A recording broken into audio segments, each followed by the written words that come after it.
Casi Covid nelle scuole. L'USL 2 Marca Trevigiana scrive all'ufficio scolastico provinciale per proporre delle squadre di pronto intervento per effettuare tamponi a tappeto immediati in classe. E a Treviso la prima classe a finire in quarantena è una quinta del liceo scientifico Da Vinci. Per gli studenti al via le lezioni online e il dirigente scolastico dice nessuna caccia all'untore. La squadra di calcio del Noale rischia la quarantena e lo stop in Coppa Italia dopo il caso di positività al Covid accertato in un giocatore dell'Arcella contro cui aveva giocato domenica scorsa. Accesso veloce, una corsia riservata solo ai bambini che vanno a scuola e devono effettuare i tamponi. Sono stati allestiti questa mattina davanti al pronto soccorso pediatrico di Padova 2 container per i test Covid. Domani la grande mobilitazione veneta a favore del lavoro con le proposte da presentare al governo è organizzata dalle 3 categorie sindacali. L'appuntamento è a Verona in Piazza Bra.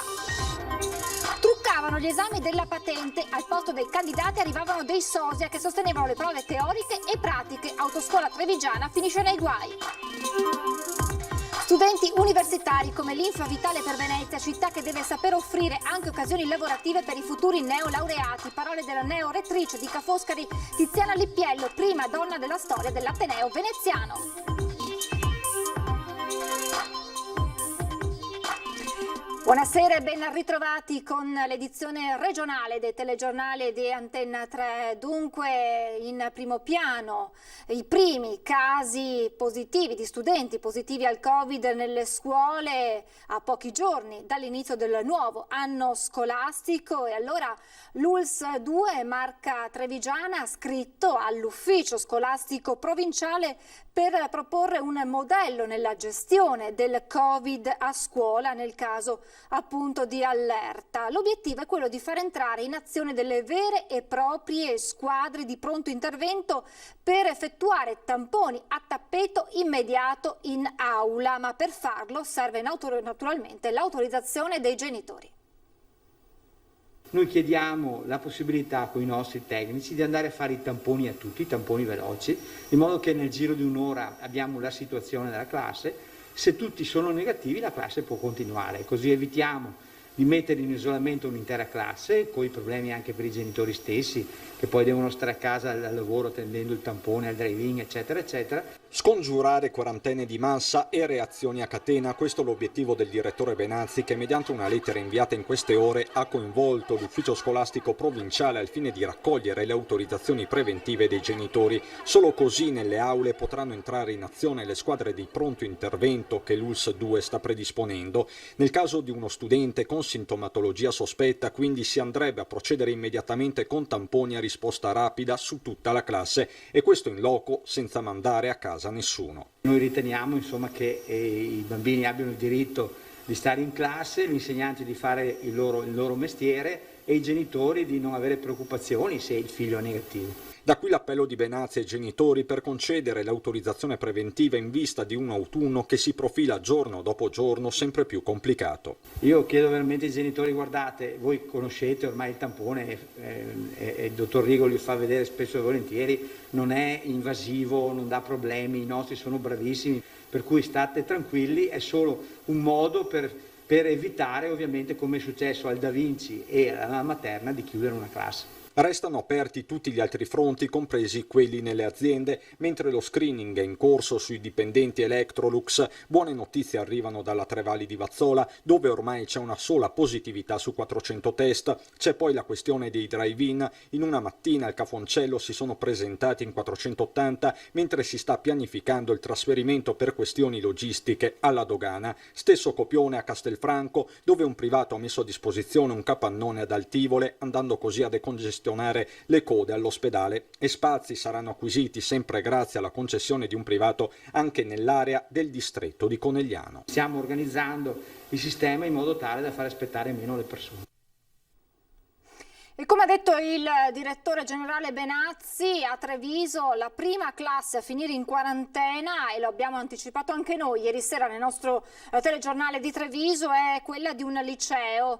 Si tratta di una quinta classe che oggi è rientrata a lezione, ma naturalmente a distanza online, compreso il ragazzo risultato positivo al Covid. Sono ragazzi quasi adulti ormai, che hanno capito quella che è la situazione, non li hanno visti nel panico, li hanno visti comunque seguire le lezioni. A lezione online c'era anche il ragazzo che è risultato positivo, quindi ha seguito le lezioni anche lui, c'era tutta la classe già oggi. Non hanno perso nemmeno un giorno di lezione i ragazzi della quinta del liceo scientifico Leonardo da Vinci, in isolamento dopo che un loro compagno è risultato positivo al coronavirus. Nel gergo tecnico per tutti e 19 è scattato l'isolamento particolare. L'isolamento particolare, così è definito nel documento che l'USL ci ha mandato, prevede che i ragazzi rimangano a casa con una serie di prescrizioni di carattere igienico-sanitario, ma non che vengano messi in isolamento i loro genitori, i fratelli e nemmeno i docenti. L'isolamento ha coinvolto anche le maestre invece all'asilo parrocchiale di San Michele di Piave nel comune di Cimadolmo, dove è risultata infetta una bambina di 3 anni. Tornando al Da Vinci, il rientro a scuola avverrà solo quando ci sarà il via libera dell'ULSS 2. Nel frattempo il dirigente scolastico chiede di evitare la caccia all'untore. Quello che mi preoccupa sono diverse cose. La prima è che non passi il messaggio che una classe in quarantena significhi bollare qualcuno o un'intera classe come possibile fonte di chissà quale contagio. Cioè il contagio ci può essere, sì ci può essere e lo sappiamo, però le norme di sicurezza stiamo cercando di rispettarle il più possibile, abbiamo un protocollo interno, ci sono le normative superiori e di conseguenza quelle le stiamo applicando. E la squadra di calcio del Noale, che milita nel campionato di eccellenza, rischia la quarantena e lo stop in Coppa Italia dopo il caso di positività al Covid accertato in un giocatore dell'Arcella contro cui il Noale aveva giocato domenica scorsa. Il Noale Calvi, squadra di calcio veneziana del campionato di eccellenza, nel caos, a rischio il prossimo incontro in casa dopo il caso di positività al Covid accertato in un giocatore della squadra avversaria dell'Arcella Padova e incontrato domenica scorsa, per la quale ora è scattato lo stop con la quarantena per tutta la squadra e anche per i contatti del calciatore positivo. Si parla di ben una trentina di persone. Il rischio evidente per il Noale è che possa essere attivata la quarantena per l'intera squadra, così come previsto per i contatti del giocatore. Su tutte le furie manca a dirlo il presidente Marco Del Bianco. E io avevo già deciso di giocare comunque se la partita si disputerà a porte chiuse. Però, ripeto, sono in attesa di comunicazione, quindi non lo so se giocheremo. In attesa delle decisioni dell'FIGC, dice, permangono le incognite non soltanto per domenica prossima, ma al pari della scuola per l'intera stagione, con il campionato di eccellenza che dovrebbe aprirsi domenica 27 settembre. Penso solo alla quantità di squadre dalla terza categoria all'eccellenza che tutte le domeniche devono giocare, con tutti i tesserati, tutti i casi che potrebbero verificarsi, eventuali tamponi, quarantene, capisce anche lei che la vedo molto complicata. Con questi presupposti, secondo me non ha neanche senso iniziare i campionati, perché potrebbe essere che tutte le domeniche o tutti gli allenamenti si presentano queste situazioni, quindi la vedo molto dura fare un'attività sportiva con questi presupposti, quindi o le cose cambiano, se no sarà molto dura. E la squadra trevigiana dell'Union Feletto Vallata ha deciso di sospendere tutti gli allenamenti collettivi della squadra e di non scendere in campo per disputare la gara in programma domenica 20 settembre. A riferirlo è la stessa società in una nota. A causare la decisione il Covid, anche se nessun caso di positività è stato riscontrato nella squadra. Calciatori, allenatori e dirigenti non si sentono tranquilli nel praticare allenamenti e partite collettive, in quanto, se riscontrato un caso di positività all'interno della squadra, l'isolamento fiduciario di 14 giorni a cui si è costretti porterebbe all'assenza dal luogo di lavoro. Ci teniamo, si continua a leggere nella nota, a sottolineare che i nostri ragazzi non sono stipendiati e giocano esclusivamente guidati dalla passione per il calcio. L'assenza prolungata dal lavoro, oltre a creare possibili problemi sotto l'aspetto economico della persona coinvolta, creerebbe situazioni di disagio in diverse aziende e possibili frizioni nei rapporti lavorativi con il datore di lavoro. La società parla quindi di rischi troppo elevati e dice di comprendere le paure dei suoi tesserati. Nei giorni scorsi vi avevamo mostrato le lunghe file di bambini in attesa di essere sottoposti al tampone per poter essere riammessi a scuola all'esterno del reparto infettivi dell'ospedale di Padova. L'azienda ospedaliera è corsa ai ripari allestendo 2 container all'esterno del pronto soccorso pediatrico. Allora ecco le immagini di queste 2 strutture operative da domani. Abbiamo visto un accesso molto alto di bambini negli ambulatori delle malattie infettive, per questo abbiamo provveduto immediatamente a organizzare un percorso separato. 2 container allestiti in poche ore all'esterno del pronto soccorso pediatrico e dedicati esclusivamente ad effettuare i tamponi ai bambini che frequentano i nidi e le scuole di Padova. L'azienda ospedaliera è subito intervenuta per risolvere il problema delle code che si erano formate all'esterno del reparto di malattie infettive con la riapertura delle scuole. Eccoli allora i 2 container. In uno è stato allestito l'ambulatorio per l'accettazione, nell'altro invece verranno effettuati i tamponi. Nell'ottica di dare risposte anche molto veloci per favorire l'accesso o il rientro alla scuola, materno dell'obbligo che sia, e garantire in questo modo anche un percorso dedicato, un percorso che ci teniamo a voler garantire a tutela di tutti, ma anche per dare il segno che noi stiamo facendo il massimo sforzo e siamo pronti in tutto ad agevolare la ripartenza normale della scuola. I sintomi da raffreddamento sono simili al Covid e il bambino, anche se ha una semplice febbre, prima di essere visitato dal pediatra deve effettuare il tampone per escludere il Covid e deve informare la scuola in tempi rapidi. Per questo l'azienda ospedaliera ha immediatamente deciso di dedicare una corsia riservata ai pazienti in età scolare. Qui abbiamo 2 tipi di flussi, un flusso di bambini che sono già visti dal loro pediatra di famiglia, questo deve mantenersi, il pediatra di famiglia è una figura molto importante per i bambini, quindi per i bambini che sono in carico del pediatra di famiglia noi faremo il tampone e lo faremo anche ai genitori, qualora, perché questo, la salute del bambino e dei genitori è un tutt'uno all'interno dell'ambito familiare. Il secondo tipo di flusso che abbiamo invece è dei bambini che arrivano in pronto soccorso perché hanno sintomi importanti e lì la situazione sarà sostanzialmente, quindi ci sarà anche la presa in carico del bambino e se necessario anche l'esecuzione del tampone nei genitori. I 2 container saranno operativi già da sabato 18 settembre. Verrà posizionata una tenda per evitare che i piccoli pazienti siano esposti al sole cocente o alle intemperie. Nelle prossime settimane invece verrà allestito un grande container riscaldabile di 100 metri quadri per far fronte alla stagione autunnale e invernale. E domani ci sarà la prima mobilitazione, la grande mobilitazione di piazza, la prima dopo il lockdown, organizzata dalle 3 sigle sindacali a favore del lavoro, con le proposte da presentare al governo. L'appuntamento è a Verona, in piazza Bra, dalle 10 alle 12:30.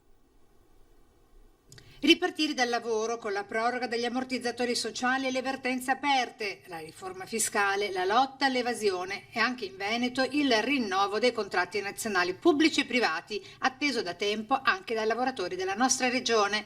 Centinaia di migliaia di lavoratori in Veneto e noi pensiamo che i rinnovi dei contratti siano un fattore fondamentale per aumentare i salari e rilanciare in questo modo anche l'economia e la domanda interna. Sono questi alcuni dei temi della grande mobilitazione nazionale che vede anche il Veneto protagonista, con il ritrovo delle 3 categorie sindacali prevista a Verona per venerdì 18 settembre. Dopo la fase di emergenza serve far ripartire l'economia, sostenere il lavoro, sostenere le imprese, sostenere le famiglie.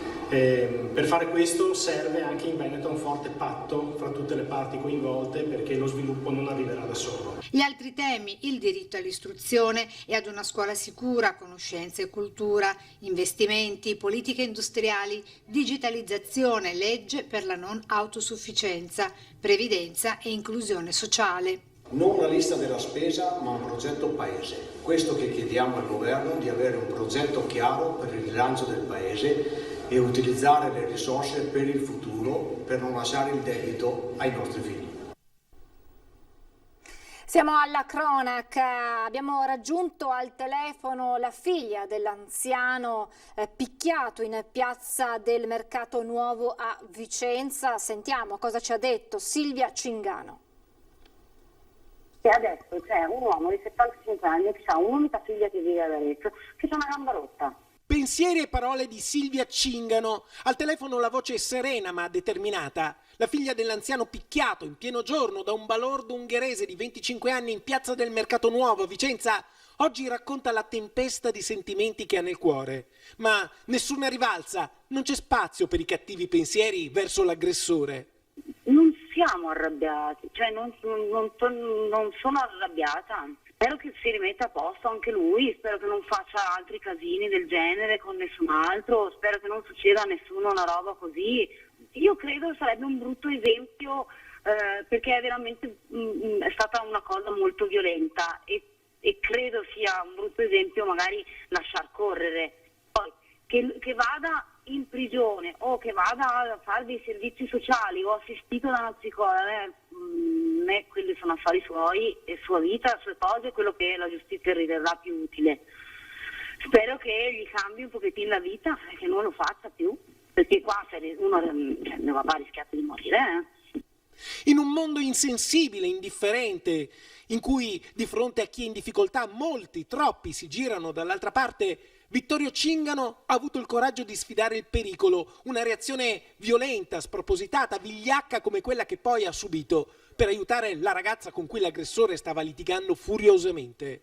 Per questo noi di Rete Veneta con il direttore Luigi Bacialli lanciamo la proposta di insignire con una medaglia d'oro al valore civile il coraggioso Vittorio Cingano. Direi che è bellissimo, a far bene si fa bene, non so come dire, magari questo gesto qua creerà un altro bel gesto da un'altra parte e così è una reazione a catena meravigliosa. Noto che alcuni invece cercano di creare la reazione a catena invece di rabbia, di antipatie, di odio, questo no. Quindi sì, se può essere onorevole il fatto di innescare una reazione a catena positiva, meraviglioso.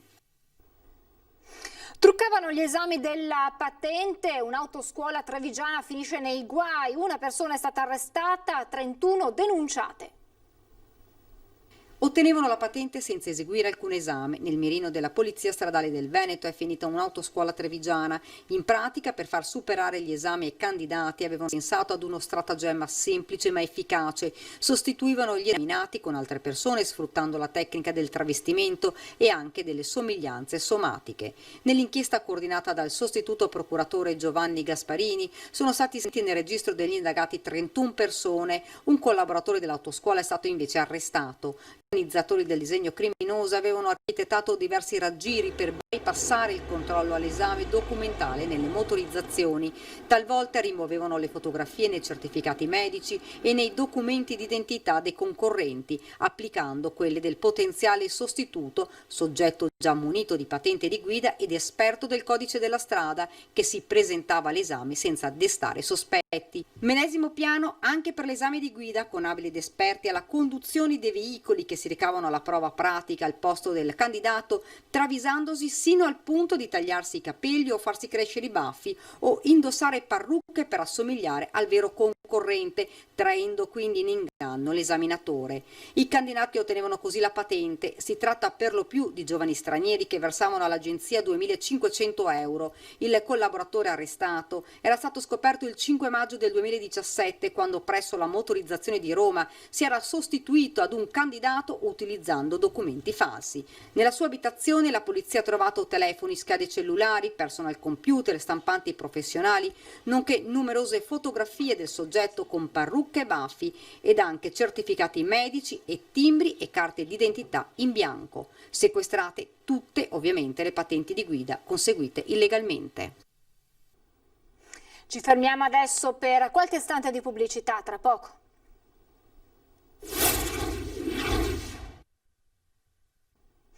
Rieccoci in diretta. Studenti universitari come l'Infa Vitale per Venezia, città che deve sapere offrire anche occasioni lavorative per i futuri neolaureati. Così queste le parole del neo rettore di Ca' Foscari, Tiziana Lippiello, prima donna nella storia dell'Ateneo veneziano.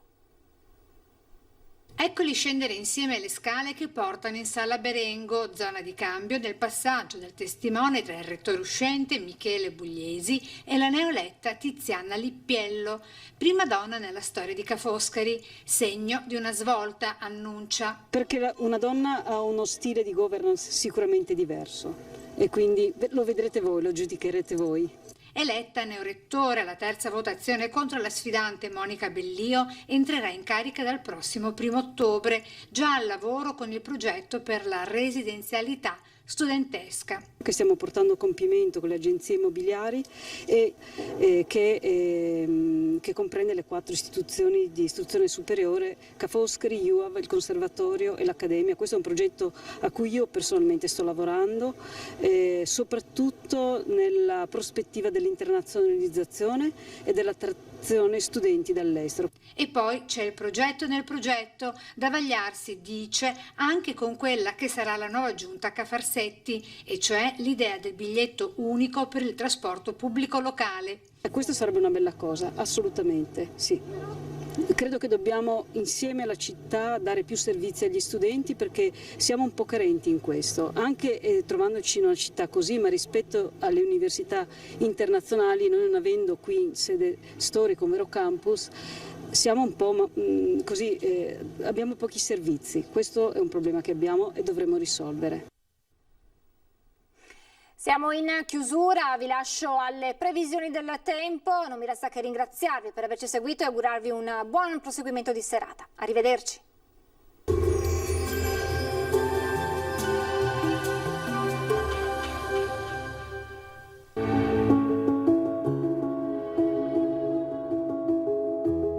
Ad accogliervi sarà Conegliano. Benvenuti al meteo. Alta pressione ancora ben presente sull'Italia, bel tempo al nord-est. Il dettaglio di venerdì 18 settembre. Sul Veneto soleggiato, cielo in pianura sereno velato, in montagna prevalentemente poco nuvoloso con significativi spazi di sereno. Non sono attese precipitazioni degne di nota, sarà infatti asciutto e stabile. Temperature minime tra 14 e 19 gradi, valori massimi invece tra i 25 e i 30 gradi all'incirca. Stessa situazione poi anche sul Friuli Venezia Giulia, poche novità con sole su tutti i settori e cielo sereno o localmente poco nuvoloso. Temperature minime fino a 16 gradi, massime sui 26-28 all'incirca. Infine uno sguardo al Trentino Alto Adige, tanto sole anche qui al mattino, col passare delle ore qualche addensamento ma senza ulteriori conseguenze. Temperature minime sui 15-16 gradi, massime fino a 28 gradi. Dal meteo per ora è tutto, io vi auguro un buon proseguimento in compagnia di Antenna 3.